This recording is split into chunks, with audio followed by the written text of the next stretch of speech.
Big wreck. Kyle Larson's car with the front end severely torn off.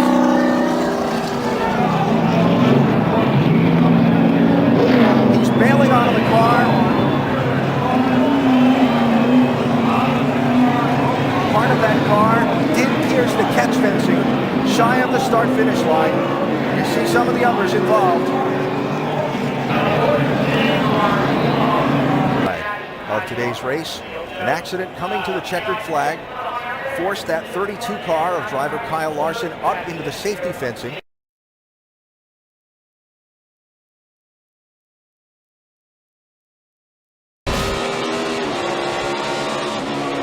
No trouble. Oh. Ryan Newman, hard into the wall. Michael McDowell, hard into the wall.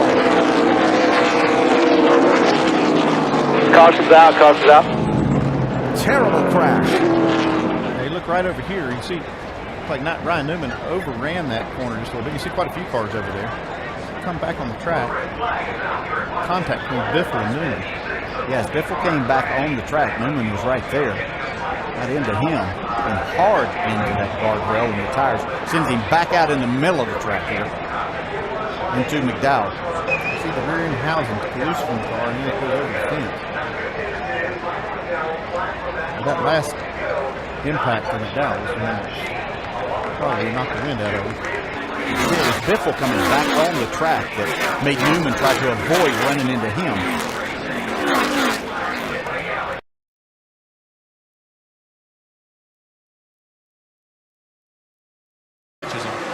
They can't do this for 10 laps. Eric Jones around. Back across the field. The big one, part 2 at Daytona. Yeah, they can't do this.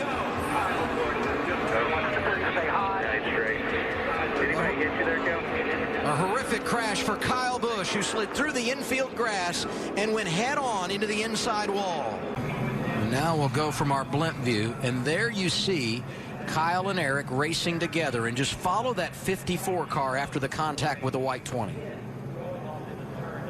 Like there was some contact there, and Kyle bumps into Larson, and it turns him to the left. Elliott Sadler hit there by Brendan Gaughan.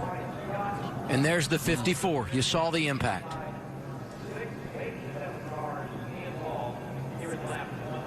Around, that car just shot that car out of control. You've said it several times today, both of you. Explain what it means when the car is light. Well, that car is light right there as Kyle's pushing him, so Eric's trying to just let it have its head and go as straight as possible through the tri-oval, and then they become not centered anymore, and as Eric starts to come back down the racetrack to try to get back in line, it just spins the car out.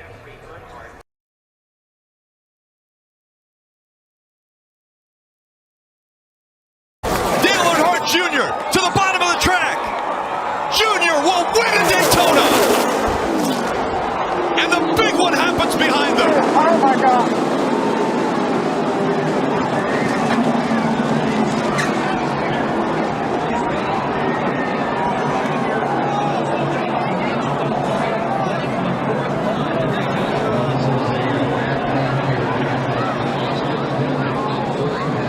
The 3 of Austin Dillon into the catch fence. All the crews getting out to that car to assist these drivers. Thumbs going up from all the crew members, and the crowd roars. Yeah, the 11 gets kind of stuck in the middle there and comes across the Ford's bumper. As he does, he spins back in, gets the 3 airborne, and he just gets projected off the other cars right up into the fence.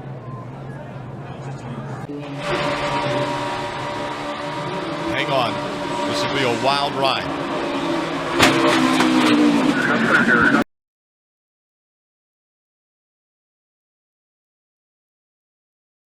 A white flag is out. They're going to crash. with a big run. They're crashing. Christopher Bell upside down.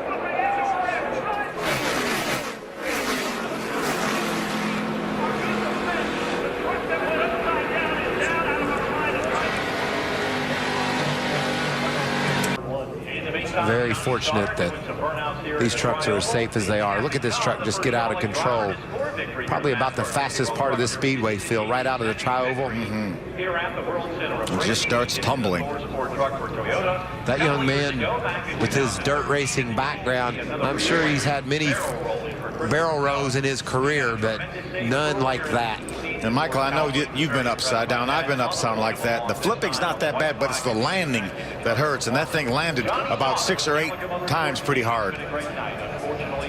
What about Brandon Brown? He slides through there. Looks like he's going to be credited with a 4th place finish. I think he might have got in the back of William Byron, and that's what got in the back of the 4 of Christopher Bell and turned him sideways. Wow. But we saw, you know, experienced driver like Timothy Peters. Let's watch this view. You coming to reckon, back it up, back it out, back it out, back it out. Wow, he had to turn hard left to avoid the flipping Christopher Bell.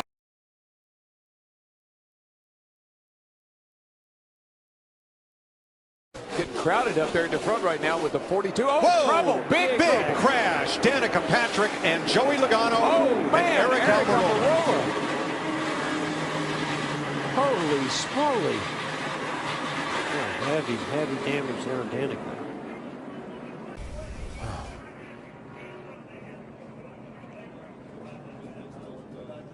Oh, man, it looked like the 22 just got loose. I think that, oh, man. What a ride that Danica went on. Danica took a heck of a ride into the wall, and then the 43 just plowed in there. Yeah, he had nowhere to go. I think he committed to the outside lane.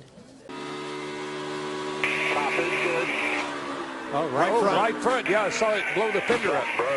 I think that was a brake rotor. Oh, you think it was? Yeah, and that's why it turned left. I think that disintegrated the right front brake rotor. Right as he went to the brakes, you saw it come through the hood, and what'd that do? It just turned the car to the left because all it had was left front brake. It turned it dead left.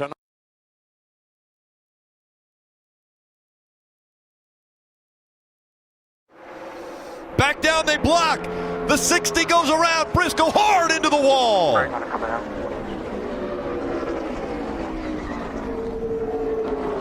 And we'll set up yet another restart.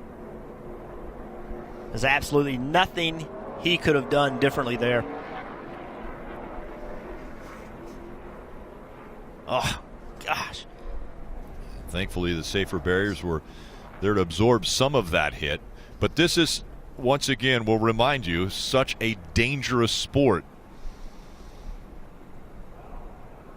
And you get accustomed to how fast the cars are going, and you almost become immune to it. But you know, you're going right there. You're probably going 170 miles an hour, 175 miles an hour, and it's just huge impacts.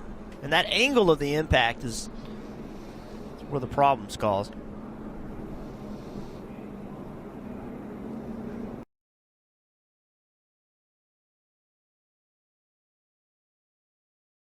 Tidy on the entry. Oh. He's been one of the fastest.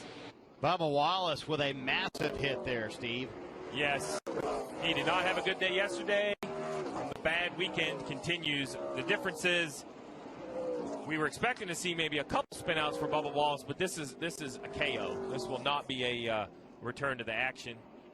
Man, it's heavy contact on that left front. About says this will be a good shot at right here. Real time.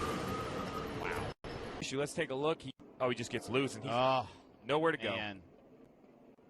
Oh, wow. And that's a moment that you're thankful that wall is designed to move. Is correct.